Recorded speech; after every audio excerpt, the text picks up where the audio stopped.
আটটু দে রে ঘোরাই চলে না দেশি মজা রে।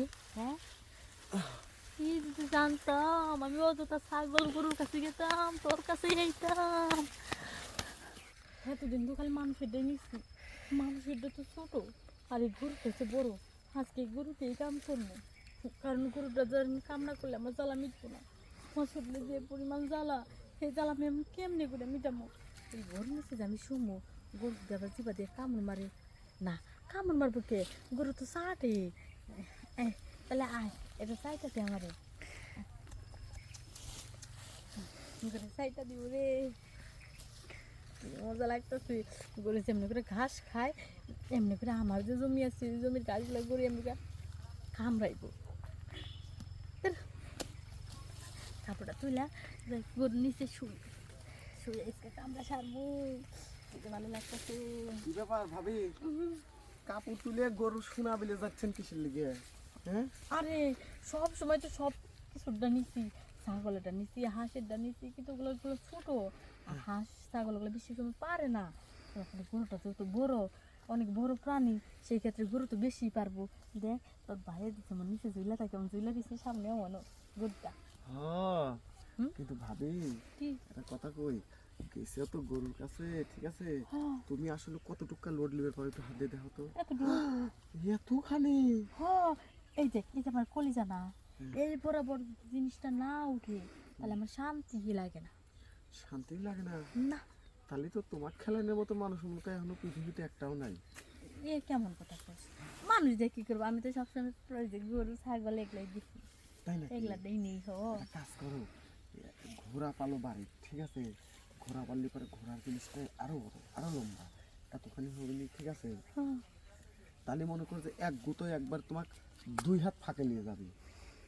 কথাটা কিন্তু খারাপ প্রশ্ন এটা, কিন্তু এই তোর না বাড়িতে ঘোড়া পালোস, যারা ঘোড়া পালে ঘোড়াটা যেত বড় হয় তাহলে তখনটা তো এত বড় হওয়ারই কথা। না আমারটা খুব একটা বড় না, এই যে এর দেখুন তো, মোটা কতটুকু হবো? এইটা এরকম মোটা হবে। আচ্ছা তাহলে তোরটা দিয়ে একটু কাম করবি, দেখি কেমন লাগে, কারণ তোর ঘোড়ার আশেপাশে থাকোস, সেক্ষেত্রে ঘোড়াটা শোয়া তো ওটার মধ্যে আরে লাগে। ঘোড়ার মতন তো আর হয় না, তবে ঘোড়া যে স্টাইলই করে না, আমি ঘোড়া স্টাইলই করা জানি।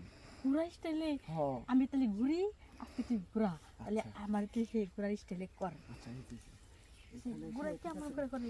এই যে এভাবে ধরে থাকো, গাছ ধরে থাকো, ঠিক আছে, হুম তারপর আমি করতেছি। আচ্ছা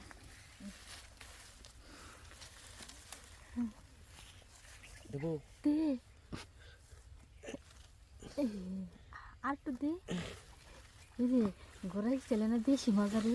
হ্যাঁ কি যদি জানতাম আমি অযথা ছাগল গরুর কাছে গেতাম তোর কাছে এইতাম। কেন কি করলি? টানে তোলো, টানে তোলো। পরে গেছিস কে? আরে পরে নেই। ঘোড়ার মতো উল্টাইছে। আরে ওই ঘোড়া বুঝছে, হ্যাঁ মানে বেশিক্ষণ করলি পারে ওই মাথা ঘুরে হচ্ছে কেন পড়ে যায়, ঠিক আছে, এর লেগে মনে করো যে আমি ওই যে ঘোড়ার স্টাইলে করলাম না, হ্যাঁ হ্যাঁ, আর গুতা গেল কিরকম দিছি, সে ঘোড়ার লাগানি কিরকম দিছি। এই পিছন দিকে যখন কোথা দিই থাপাং থাপাং শব্দ। ওই তো পরে মনে করো যে পড়ে গেছিলাম কাইথা, ঘোড়ায় মানে পড়েই যায়। দেখ কি? এই স্টাইলটা মজা লাগছে। এই হ্যাঁ এই কি করছস? কি? দুই জায়গা না একবার হারাইছো, কেবা? মুতের লাইন আর গোবর লাইন দুইটা এক হয়ে গেছে। ও তাহলে মনে কর, মানে তুমি বড় বড় মোটা মোটা জিনিস লিতে লিতে বুঝছো, হ্যাঁ, হ্যাঁ। ওইখানকার পর্দা ছোট চিকন হয়ে গেছিল, হয়তো পর্দা মর্দা কাইটে যাওয়ার পরে। দেখ পর্দা কাছে ভালো হয়েছে, কারণ রাস্তাটা আরো বড় হয়েছে, হ্যাঁ এখন হাইকবের যা মুতি হেলা দিবে। কষ্ট কম। হ্যাঁ যাই গে, হ্যাঁ পরে দেখো কিন্তু আবার। কি একটা উপকার যে হয়েছে আমার, হাকবার যে মুইটা দিমু দুই লাইনে এক হয়ে গেছে। এই ভিজা ভিজা লাগে, একটু চাইটা দিয়া যা।